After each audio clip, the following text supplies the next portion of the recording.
کچھ منافقوں کا معاملہ ایک آ رہا ہے۔ انا انزلنا الیک الکتاب بالحق لتحکم بین الناس بما اراک اللہ، اے نبی ہم نے آپ پر کتاب نازل کی ہے حق کے ساتھ، تاکہ آپ لوگوں کے مابین فیصلہ کریں انصاف کے ساتھ، اور جو اللہ نے آپ کو دکھایا ہے، یعنی ایک تو کتاب دی ہے، قانون دیا ہے، ایک آپ کو بصیرت دی ہے۔ یہ اللہ تعالیٰ کی طرف سے بصیرت خاص ظاہر بات ہے کہ ایک جج بیٹھا ہوا ہے اور جج کے پاس سامنے کتاب ہے، فائل ہے، شہادتیں ہیں، گواہیاں ہیں۔ اب ایک اس کی اپنی ایک چھٹی حص بھی ہوتی ہے، اس کی اپنی جو ہے ایک ججمنٹ بھی ہوتی ہے جس کو کہ وہ بروئے کار لاتا ہے۔ تو اس کو اللہ کہتا ہے جیسا کہ ہم آپ کو دکھاتے ہیں اس کے مطابق فیصلہ کریں۔ وَلَا تَكُنْ لِلْخَائِنِينَ خَصِيمًا، اور خیانت کرنے والوں کی طرف سے آپ نہ جھگڑیں، یعنی ان کی طرف سے وکالت نہ فرمائیں کہ آپ کوئی اگر مسلمان ہے، کہنے کو مسلمان ہے خائن، تو اب اس کی طرفداری جو ہے آپ کو نہیں کرنی ہے۔ اس کا اصل میں ایک واقعہ ہو گیا تھا کہ ایک منافق مسلمان، اس نے کسی مسلمان کے گھر میں چوری کی، نقب لگائی، وہاں سے ایک آٹے کا تھیلا لے لیا، کچھ اسلحہ لے لیا۔ وہ اپنے گھر تک آیا تو وہ آٹے کی تھیلے کے اندر کہیں سوراخ تھا تو وہ آٹا گرتا گیا، تھوڑا تھوڑا وہ سارا راستہ جو ہے پتہ چل گیا کہ اس کے گھر تک سوراخ پہنچ گیا۔ پھر اسے کچھ خیال آیا کہ ممکن ہے مجھ پر شک ہو جائے، اسے پتہ نہیں تھا کہ یہ آٹا بھی میرا لاش فاش کر رہا ہے۔ اس نے یہ کیا، اسی وقت جا کر ایک یہودی کے ہاں امانت رکھوا دیا، یہ سامان میری امانت ہے تمہارے پاس، لیکن وہاں بھی وہ نشان جو ہے آٹے کا وہاں بھی پہنچ گیا۔ اب اگلے روز جب تلاش ہوئی اور وہ آٹا جو گرا ہوا تھا راستے میں، اس کو دیکھ کر کھوج لگاتے ہوئے لوگ پہلے اس کے مکان پر پہنچے، اس نے صاف انکار کر دیا، تلاشی لے لی، چیز نکلی نہیں۔ اب انہوں نے دیکھا تو وہ آگے جا رہے ہیں نشان، وہ وہاں پہنچ گئے، یہودی کے ہاں برآمد ہو گیا۔ یہودی نے کہا ٹھیک ہے یہ مال ہے، یہ رات رکھے یہاں پر حفاظت کے لیے رکھ گیا تھا۔ اب یہاں پہ جھگڑا ہو گیا کہ اس کے جو قوم کے لوگ تھے، اس کے گھرانے کے لوگ، اس منافق مسلمان کے، ان کا نہیں یہ جھوٹ بولتا ہے، یہ یہودی چور ہے۔ اب وہ یہودی کا اور مسلمان جو منافق تھا اس کا مقدمہ تھا جو حضور کے سامنے آیا،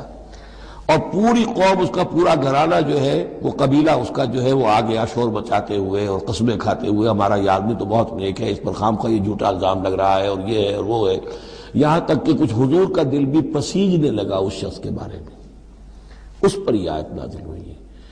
خیانت کرنے والے کی طرف سے آپ وکالت نہ کریں، اس کے سہارا نہ بنیں، اس کو مدد نہ پہنچائیں۔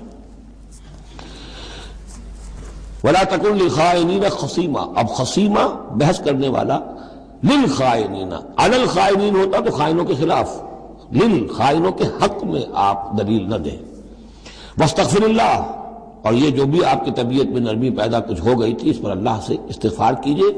ان اللہ کان غفورا رحیما، یقیناً اللہ تعالیٰ بخشنے والا اور رحیم ہے۔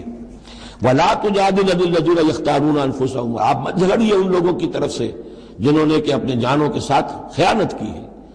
اب ہم یہ امید لگائے بیٹھے حضور ہماری طرف سے شفاعت کریں گے، چاہے ہم نے بے ایمانیاں کی ہیں، حرام خوریاں کی ہیں، شریعت کی دجیاں بکھیری ہے، تو حضور گویا کہ ہماری شفاعت کریں گے۔ یہاں فرمایا جائے ولا تجادل عن الذین یختارون انفسهم، مت جھگڑیے آپ ان لوگوں کی طرف سے، ان کی طرف سے وکالت مت کیجیے۔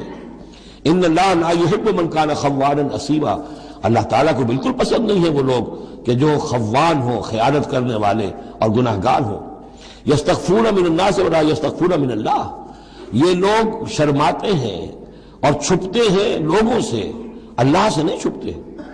وَهُوَ مَعَهُمْ إِذْ يُبَيِّتُونَ مَا لَا يَرْضَىٰ مِنَ الْقَوْلِ، حالانکہ جب یہ راتوں کو مشورے کرتے ہیں مسلمانوں کے خلاف، حضور کے خلاف، یہ منافقین کی بات آ رہی ہے تو اللہ تعالیٰ ان کے ساتھ موجود ہوتا ہے۔ اگر تو ایمان ان کا ہو اللہ پر تو انہیں معلوم ہو کہ اللہ سن رہا ہے ہماری بات۔ یہ مسلمانوں سے ڈرتے ہیں، خفیہ رکھتے ہیں اپنی باتوں کو، ان بدبختوں کو یہ خیال نہیں ہے کہ اللہ وہ تو ہر وقت ہمارے پاس موجود ہے۔ وَكَانَ اللَّهُ بِمَا يَعْمَلُونَ مُحِيطًا، اور جو کچھ وہ کر رہے ہیں اللہ اس کا احاطہ کیے ہوئے ہے، یعنی اس کی پکڑ سے یہ کہیں باہر نہیں نکل سکتے۔ ہاں انتم ہؤلاء جادلتم عنہم فی الحیاۃ الدنیا، اب یہاں پہ اشارہ ہو رہا ہے وہ جو منافق مسلمان تھا چور، اس کے جو گھرانے والے لوگ تھے کہ اے لوگوں تم نے دنیا کی زندگی میں تو ان کی طرف سے جھگڑا کر لیا، یہاں تک کہ حضور کو بھی بچلانے کی حد تک تم پہنچ گئے۔ وَمَن يُجَادِلُ اللَّهَ عَنْهُ يَوْمَ الْقِيَامَةِ، قیامت کے دن کون مجادلہ کرے گا اللہ سے؟ یہاں تم چھڑا بھی لو، حضور کو بھی فرض کیجئے، حضور نے فرمایا، یہ حدیث موجود ہے کہ میرے سامنے کوئی مقدمہ پیش ہوتا ہے تو کوئی ایک فریق زیادہ چرب زبان ہوتا ہے، اپنی بات کو پیش کرتا ہے اور میرے ہاں سے وہ غلط فیصلہ لے جاتا ہے۔ فرض کیجئے زمین کا کوئی ٹکڑا تھا اور میں نے غلط ڈگری اس کے حق میں دے دی، تو وہ سمجھ لے کہ چاہے میری عدالت سے ڈگری لے کر گیا ہے لیکن وہ جہنم کا ٹکڑا لے کر گیا ہے، زمین کا ٹکڑا لے کر نہیں گیا ہے۔ تو یہ تو معاملات ہیں کہ جو بھی عدل ہو رہا ہے، فیصلہ ہو رہا ہے، اس میں جو بھی کیسز ہیں، جو بھی گواہیاں ہو رہی ہیں، اس کے مطابق فیصلہ کر رہے ہیں۔ اب ہر وقت تو اللہ تعالیٰ کی طرف سے حضور صلی اللہ علیہ وسلم کے لیے ہر مرحلے پر تو نہیں تھا، جہاں اللہ ضروری محسوس کرتا تھا آپ کو متنبع فرما دیتا تھا۔ ہاں تم ہؤلاء، یہ تمہیں لوگ ہو، جادلتم عنہم فی الحیات الدنیا، تم نے بہت جھگڑا کیا ان کی طرف سے، اپنے ساتھی اپنے رشتہ دار کی طرف سے دنیا کی زندگی میں۔ فمن یجادل اللہ عنہم یوم القیامہ، تو کون ہے جو اللہ سے جھگڑا کر سکے گا ان کی جانب سے قیامت کے دن؟ ام من یکون علیہم وکیلا، یا کون ہوگا جو اس کا کارساز بن سکے گا، ان کا وکیل بن سکے گا؟ وَمَن يَعْمَلْ سُوءًا أَوْ يَظْلِمْ نَفْسَهُ، اور جو کوئی بری حرکت کرے گا یا اپنے اوپر ظلم ڈھائے گا، ثم يستغفر اللہ، اور پھر اللہ سے استغفار کرے گا، یجد اللہ غفور الرحیم، وہ اللہ کو پائے گا غفور الرحیم۔ سیدھی روش سے غلطی ہو گئی، خطا ہو گئی، مان لو، جو دنیاوی سزا ہے وہ بھگت لو، اللہ سے استغفار کرو، آخرت کی سزا سے چھٹکارا مل جائے۔ اب اس سے بھی آگے ہے معاملہ، وَمَن يَكْسِبْ إِثْمًا فَإِنَّمَا يَكْسِبُهُ عَلَى نَفْسِهِ، جو کوئی بھی کوئی گناہ کماتا ہے وہ اپنی جان پر وبال لیتا ہے۔ وَكَانَ اللَّهُ عَلِيمًا حَكِيمًا، اللہ تعالیٰ علیم اور حکیم ہے۔ وَمَن يَكْسِبْ خَطِيئَةً أَوْ إِثْمًا ثُمَّ يَرْمِ بِهِ بَرِيئًا، اور یہ معاملہ تو بہت بڑھ کر ہے کہ کسی نے کوئی گناہ کمایا، کوئی خطا کی، کوئی غلطی کی، کوئی جرم کیا، پھر اس کی تہمت لگا دی ایسے شخص پر جو بری ہے۔ یہودی تو بری تھا، اس کو سزا دلوانے کے لیے سب تل گئے۔ تو ثم یرم بہ بریئا، جو بری ہے اس سے، اس کا کوئی تعلق نہیں، اس میں کوئی گناہ میں حصہ نہیں، فقد احتمل بہتانا و اثما مبینا، تو اس نے تو اپنے سر پر بہت بڑا طوفان اور بہت کھلا گناہ کا بوجھ لے لیا ہے۔ ولولا فضل اللہ علیک، اب یہ حضور سے خطاب ہو رہا ہے کہ اس معاملے میں اگر اللہ تعالیٰ نے بر وقت آپ کو مطلع نہ کر دیا ہوتا، ولولا فضل اللہ علیک ورحمتہ لہمت طائفۃ منہم ان یضلوک، تو ان میں سے ایک گروہ ان منافقین میں سے وہ تو اس کے اوپر تل گیا تھا کہ آپ کو گمراہ کر دے، یعنی آپ سے غلط فیصلہ کروا لے، عدالت محمدی سے ظلم ہو جائے، اور وہ جو اصل میں مجرم نہیں تھا، بے گناہ جو ہے یہودی، اس کو پکڑ لیا جائے۔ وَلَوْلَا فَضْلُ اللَّهِ عَلَيْكَ وَرَحْمَتُهُ لَهَمَّتْ طَائِفَةٌ مِّنْهُمْ أَن يُضِلُّوكَ وَمَا يُضِلُّونَ إِلَّا أَنفُسَهُمْ، حقیقت میں وہ نہیں گمراہ کر رہے مگر اپنے آپ کو، وَمَا يَضُرُّونَكَ مِن شَيْءٍ، اور اے نبی وہ آپ کو نقصان نہیں پہنچا سکیں گے، یعنی ہم ایسے مواقع پر بر وقت آپ کو مطلع کرتے ہیں۔ وَأَنزَلَ اللَّهُ عَلَيْكَ الْكِتَابَ وَالْحِكْمَةَ، اور اللہ نے آپ پر کتاب نازل کی ہے اور حکمت نازل کی ہے۔ وَعَلَّمَكَ مَا لَمْ تَكُنْ تَعْلَمْ، اور وہ ساری باتیں آپ کو سکھائی ہیں جو آپ نہیں جانتے تھے۔ وَكَانَ فَضْلُ اللَّهِ عَلَيْكَ عَظِيمًا، اور یقیناً اللہ کا فضل آپ پر بہت بڑا ہے۔ لا خیر فی کثیر من نجواہم، اب یہ چونکہ منافقین تھے، یہ اپنے نجوا کرتے تھے، علیحدہ بیٹھ کے گفتگو کرنا، سرگوشیاں کرنا، اور طرح طرح کے نجوا ہوتے تھے، بیٹھے باتیں بھی کر رہے ہیں، مسکرا بھی رہے ہیں کسی کو دیکھ کر، تاکہ اس کے دل میں خلجان پیدا ہو جائے، یہ میرے بارے میں کوئی باتیں کر رہے ہیں، اشارے بھی کر رہے ہیں، تو 100 طرح سے ہتھ کنڈے، اور یہ ہماری مجلسوں میں بھی ہوتا ہے۔ یہ سارے معاملات جو کہ انسانی معاشرے کے اندر جیسے ہوتے تھے آج بھی ہوتے ہیں۔ لا خیر فی کثیر من نجواہم، یہ جو نجوا کرتے ہیں، سرگوشیاں کرتے ہیں، ان میں سے اکثر میں کوئی خیر نہیں ہے۔ الا من امر بصدقۃ، ہاں ایک بات ہو سکتی ہے، خاموشی سے کسی کو علیحدگی میں لے جا کر کسی صدقے کی اس کو تلقین کی جائے کہ بھائی دیکھو تمہیں اللہ نے غنی کیا ہے، یہ محتاج ہے میں جانتا ہوں، تو علیحدگی بجائے اس کے کہ پبلک میں اس سے بات کرو، اسے عدالت جا کے سمجھاؤ، یہ اچھی بات ہے۔ او معروف، یا کسی اور نیکی کا حکم دے، او اصلاح بین الناس، یا لوگوں کے معاملات کو درست کرنے کے لیے، دو بھائی جھگڑ پڑے ہیں تو کرنا پڑتا ہے یہ کہ ایک سے جا کر بات سنیے، پھر اس کی بات جو ہے اس کو اچھی شکل میں پیش کیجئے دوسرے بھائی کے پاس کہ آپ کو مغالطہ ہوا، انہوں نے یہ بات یوں نہیں کہی تھی، یوں کہی تھی۔ اس طریقے سے جو بھی کوئی ہو رہا ہو علیحدہ علیحدہ خفیہ گفتگو، تو اس میں کوئی حرج نہیں ہے۔ وَمَن يَفْعَلْ ذَلِكَ ابْتِغَاءَ مَرْضَاتِ اللَّهِ، جو شخص اس طرح کا نجوا کرے گا، اس طرح کی سرگوشی کرے گا اللہ تعالیٰ کی رضا جوئی کے لیے، فَسَوْفَ نُؤْتِيهِ أَجْرًا عَظِيمًا، ان کو تو ہم اللہ تعالیٰ جو ہے ہم دیں گے بہت بڑا اجر۔ وَمَن يُشَاقِقِ الرَّسُولَ، اور جو رسول کی مخالفت پر تلا ہوا ہے، یہ نجوا کر رہا ہے مخالفت میں، سازشیں، سرگوشیاں، بھڑکا رہا لوگوں کو، دیکھو جی یہ کر دیا، یہ کر دیا، اپنے لوگوں کے لیے یہ کر دیا۔ غزوہ حنین میں ہوا، غزوہ حنین میں چونکہ بہت سے مسلمان وہ تھے مکے کے جو اسی وقت ایمان لائے تھے فتح مکہ کے بعد، اب بہت شریک تھے وہ اس جنگ کے اندر حنین میں، مال غنیمت میں حضور نے ان کی دلجوئی کے لیے جسے تالیف قلب کہتے ہیں ذرا زیادہ مال دے دیا، اس پر لوگوں نے شور مچا دیا۔ دیکھو جی، جب کڑے وقت تھے، مشکل وقت تھے تو ہم، اب جب یہ اچھا وقت آیا ہے تو اپنے رشتہ دار یاد آ گئے۔ مکے والے ظاہر بات ہے رشتہ دار تو تھے، بات تو غلط نہیں ہے، قبیلہ تھا قریش کا۔ یہ 100 طرح کی باتیں جو آج ہوتی ہیں وہی ہوتی تھی ہمیشہ، یہ انسان کی فطرت جو ہے اس میں کوئی تغیر و تبدل نہیں ہوا ہے۔ وَمَن يُشَاقِقِ الرَّسُولَ مِن بَعْدِ مَا تَبَيَّنَ لَهُ الْهُدَىٰ، اور جو رسول کی مخالفت پر تل گیا اس کے بعد کہ اس پر ہدایت واضح ہو چکی، وَيَتَّبِعْ غَيْرَ سَبِيلِ الْمُؤْمِنِينَ، اور وہ اہل ایمان کے راستے کے سوا کوئی راستہ اختیار کرے، نُوَلِّهِ مَا تَوَلَّىٰ، ہم بھی اسی کی طرف اس کا رخ کر دیتے ہیں جو رخ اس نے اختیار کر لیا ہو، وَنُصْلِهِ جہنم، اور ہم اسے پہنچائیں گے جہنم میں، وَسَاءَتْ مَصِيرًا، اور وہ بہت بری جگہ ہے جانے کی اور لوٹنے کی۔ یہ آیت بڑی اہم ہے اس اعتبار سے کہ امام شافعی رحمۃ اللہ علیہ یہ کہتے ہیں کہ میں نے اجماع کا جو معاملہ ہے قرآن مجید سے تلاش کرنے کی کوشش کی اور مجھے نہیں ملا۔ یعنی اللہ کے اطاعت یہ تو ٹھیک ہے، جو قرآن میں آیا ہے وہ قانون کا ایک سورس ہے، حضور کا فرمان، حضور کی سنت سورس ہے، اسی طرح اجتہاد وہ بھی سمجھ میں آ گیا۔ یہ اجماع کس شے کا نام ہے؟ قرآن میں کہیں ذکر نہیں آیا۔ تو کہتے ہیں کہ میں نے 300 مرتبہ پورا قرآن پڑھا شروع سے آخر تک، صرف اس ایک مسئلے کو سامنے رکھ کر کہ مجھے اجماع کے لیے کوئی دلیل قرآن سے ملے۔ تب اس آیت پر آ کر 301ویں مرتبہ پھر نگاہ جمی، وَيَتَّبِعْ غَيْرَ سَبِيلِ الْمُؤْمِنِينَ، یعنی گویا کہ اہل ایمان کا جو راستہ ہے جس پر اجماع ہو گیا اہل ایمان کا، یہ خود اپنی جگہ ایک بہت بڑی سند ہے،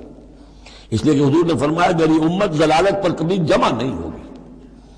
تو جن چیز پر اجماع ہو جائے وہ گویا کہ وہ خود اپنی جگہ پر وہ اس کو ایک حیثیت حاصل ہو جاتی ہے، اوتھینٹسٹی۔ ان اللہ لا یغفر ان یشرک بہ، دوبارہ پھر وہ آیت آ گئی، اللہ تعالیٰ ہرگز نہیں بخشے گا اسے کہ اس کے ساتھ شرک کیا جائے، ویغفر ما دون ذلک، اور بخش دے گا اس کے سوا جو کچھ ہے اس سے کمتر ہے، لمن یشاء، جس کو چاہے گا، یہ بھی کوئی فری لائسنس نہیں۔ ومن یشرک باللہ فقد ضل ضلالا بعیدا، اور جو شرک کرتا ہے اللہ کے ساتھ تو وہ تو پھر گمراہ ہو گیا اور گمراہی میں بھی بہت دور نکل گیا۔ ان یدعون من دونہ الا اناثا، اب یہاں گویا کہ پہلی مرتبہ آپ دیکھ رہے ہیں کہ وہ مشرکین مکہ کی بات بھی ہو رہی ہے، نہیں پکار رہے اللہ کے سوا مگر مؤنث کو، عورتوں کو، اس لیے کہ ان کی دیویاں جو ہیں لات، عزا، منات، لات الہ کی مؤنث ہے، لات، لا اور لات، اور عزا العزیز کا مؤنث ہے، العزیز، العزا، منات، یہ سب جو ہے فیمنن نیمز ہیں۔ ان یدعون من دونہ الا اناثا، نہیں پکار رہے وہ مگر یہ فیمیل ڈیٹیز کو، وَإِن يَدْعُونَ إِلَّا شَيْطَانًا مَرِيدًا، اور نہیں پکار رہے یہ مگر در حقیقت شیطان کو پکار رہے ہیں۔ لات کا کوئی وجود نہیں، منات کا کوئی وجود نہیں، ہاں شیطان ضرور ہے جو ان کی پکار سن رہا ہے۔ لعنہ اللہ، اللہ نے اس پر لعنت فرما دی ہے، وقال، اور اس نے بھی یہ کہا ہے، لَأَتَّخِذَنَّ مِنْ عِبَادِكَ نَصِيبًا مَفْرُوضًا، اے اللہ میں تیرے بندوں میں سے ایک تو مقرر حصہ تو لے کر ہی چھوڑوں گا، مجھ کو تو اپنے ساتھ جہنم میں پہنچاؤں گا، ہم تو ڈوبے ہیں صنم، ان کو بھی لے ڈوبیں گے، ان کو بھی ہم نے چھوڑنا نہیں ہے۔ لعنہ اللہ وقال لأتخذن من عبادك نصیبا مفروضا ولأضلنهم، میں تو لازماً ان کو بہکاؤں گا، ولأمنینہم، ان کے دلوں میں بڑی امیدوں کے چراغ روشن کروں گا، بڑے برائٹ کیریئرز ہیں، اس میں بڑی بڑی تمنائیں ہیں، آرزویں ہیں، لگے رہو اسی کام کے اندر، پھر امانیہ ہیں، اللہ بخشی دے گا، اللہ، ہم تو اللہ کے رسول کے امتی ہیں، ہمیں خوف کس بات کا ہے، ہم تو اللہ کے بیٹے ہیں، اس کے بڑے چہیتے ہیں، ہمیں کس کا خوف ہے۔ اور پھر یہ کہ امیدیں بڑی بڑی، طول عمل جس کو کہتے ہیں، دنیا کے لمبے لمبے منصوبے۔ وَلَأُضِلَّنَّهُمْ وَلَأُمَنِّيَنَّهُمْ وَلَآمُرَنَّهُمْ، اور میں انہیں حکم دوں گا، فَلَيُبَتِّكُنَّ آذَانَ الْأَنْعَامِ، پھر میرے حکم سے یہ چوپایوں کے کان چیر دیں گے۔ تو میں بتا چکا ہوں سورہ انعام میں یہ باتیں ساری آئیں گی، فلاں کے نام پر ایک اونٹ کو اس کے کان چیر کر جو ہے آزاد کر دیا، اب اسے کوئی چھیڑ نہیں سکتا، اس کا گوشت نہیں کھایا جا سکتا، اس پر سواری نہیں ہو سکتی، فلاں بت کے یا فلاں ڈیٹی کے نام پر اس کو جو ہے چھوڑ دیا گیا ہے۔ وَلَآمُرَنَّهُمْ، اور میں پھر انہیں حکم دوں گا، فَلَا يُغَيِّرُنَّ خَلْقَ اللَّهِ، وہ اللہ کے خلق میں تبدیلی کریں گے۔ اب جو کچھ آپ دیکھ رہے ہیں کہ مردوں میں عورتوں کے سے انداز، عورتوں میں مردوں کے سے انداز اختیار کرنا، یہ سارا جو کچھ ہو رہا ہے اور اب جو ہو رہا ہے وہ تو یہ سمجھیے جینیٹکس جو ہے، اور اس میں اللہ کی تخلیق میں اب انسان اس جگہ پہنچ گیا ہے کہ وہ اپنا اختیار استعمال کر رہا ہے۔ اللہ کی تخلیق، اس کی سپیشیز بنائی ہوئی، اس کی جینز، اب انسان جو ہے اس کے ذریعے سے وہ سارا معاملہ جو آج پہنچا ہوا ہے بڑے ایک عجیب حد تک پہنچ گیا ہے کہ اللہ کی بنائی ہوئی چیزوں کے اندر تغیر و تبدل کیا جائے۔ وَمَنْ يَتَّخِذِ الشَّيْطَانَ وَلِيًّا مِّن دُونِ اللَّهِ فَقَدْ خَسِرَ خُسْرَانًا مُبِينًا، اور جس شخص نے بھی اللہ کو چھوڑ کر شیطان کو اپنا ولی بنا لیا، فَقَدْ خَسِرَ خُسْرَانًا مُبِينًا، تو وہ تو بہت کھلے خسارے میں اور تباہی میں مبتلا ہو گیا۔ یعدہم ویمنیہم، وہ ان سے وعدے بھی کرتا ہے، انہیں امیدیں بھی دلاتا ہے شیطان، جس کو ہم کہتے ہیں سبز باغ دکھاتا ہے۔ وما یعدہم الشیطان الا غرورا، اور نہیں وعدہ کرتا ان سے شیطان مگر دھوکے کا، وہ اپنے کسی وعدے کو پورا نہیں کر سکتا۔ اولئک مأواہم جہنم، یہ وہ لوگ ہیں کہ جن کا ٹھکانہ جہنم ہے۔ ولا یجدون عنہا محیصا، اور پھر وہ وہاں سے فرار کی کوئی جگہ نہیں پائیں گے، وہاں سے بھاگنے کا کوئی راستہ نہیں پائیں گے۔ والذین آمنوا، وہی سائملٹینیس کنٹراسٹ، اب دوسری طرف اہل ایمان کی شان کیا ہوگی؟ والذین آمنوا وعملوا الصالحات، جو لوگ ایمان لائیں اور نیک عمل کریں، سندخلہم جنات تجری من تحتہا الانہار، انہیں ہم عنقریب داخل کریں گے باغات میں جن کے نیچے نہریں بہتی ہوں گی، خالدین فیہا ابدا، جس میں وہ ہمیشہ ہمیش رہیں گے۔ وعد اللہ حقا، اللہ کا یہ وعدہ حق ہے، درست ہے، سچ ہے۔ ومن اصدق من اللہ قیلا، اور اللہ سے بڑھ کر کس کی بات سچی اور زیادہ ہو سکتی ہے؟ کون ہو سکتا ہے اپنے قول میں زیادہ سچا اللہ سے؟ لیس بامانیکم ولا امانی اہل الکتاب، اب یہاں پھر رخ پڑ رہا ہے مسلمانوں کی طرف۔ اے مسلمانوں، نہ تمہاری خواہشات پر کوئی شے موقوف ہے، نہ اہل کتاب کی خواہشات پر۔ تب بھی آ گئی کہ تمہارے اندر بھی یہ خواہشات پیدا ہو جائیں گی، وشفل تھنکنگ پیدا ہو جائیں گی، شفاعت کے دھوکے پر تم حرام خوریاں کرو گے، سب کچھ کرو گے، وہی جو کچھ انہوں نے کیا تم بھی کرو گے۔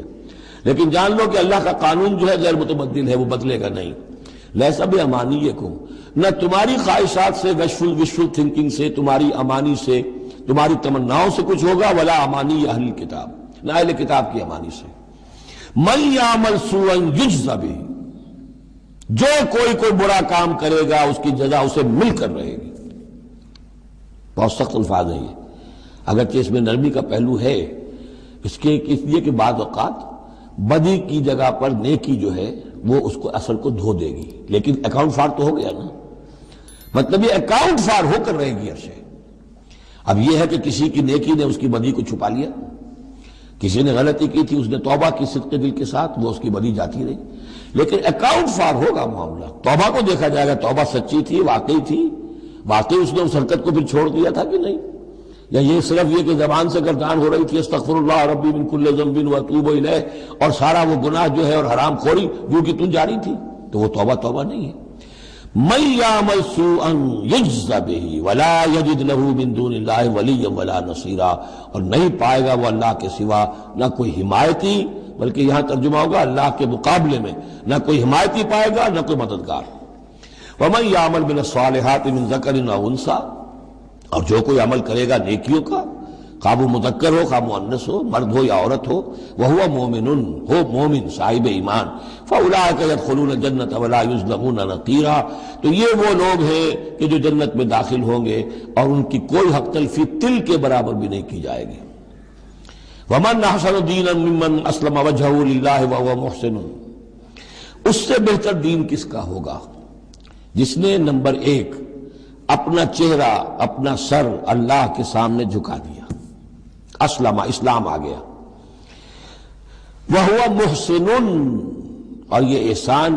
اس کے بعد اسلام ایمان احسان کے درجے تک پہنچ جائے، خوبصورتی کے ساتھ، خلوص کے ساتھ، للہیت کے ساتھ، پورے دین کا معاملہ، تفریق بین الدین نہیں، دین کے اندر جو ہے وہ حصہ بکھرا نہیں، ٹوٹل دین۔ ومن احسن دینا ممن اسلم وجہہ للہ وہو محسن واتبع ملت ابراہیم حنیفا، اور اس نے پھر پیروی کی دین ابراہیم کی یکسو ہو کر، یا ابراہیم کی جو یکسو تھا۔ واتخذ اللہ ابراہیم خلیلا، اور اللہ نے تو ابراہیم کو اپنا دوست بنا لیا تھا۔ وَلِلَّهِ مَا فِي السَّمَاوَاتِ وَمَا فِي الْأَرْضِ، اللہ ہی کے لیے جو کچھ کہ ہے آسمانوں میں اور جو کچھ کہ ہے زمین میں۔ وَكَانَ اللَّهُ بِكُلِّ شَيْءٍ مُحِيطًا، اور یقیناً اللہ تعالی ہر شے کا احاطہ کیے ہوئے ہیں۔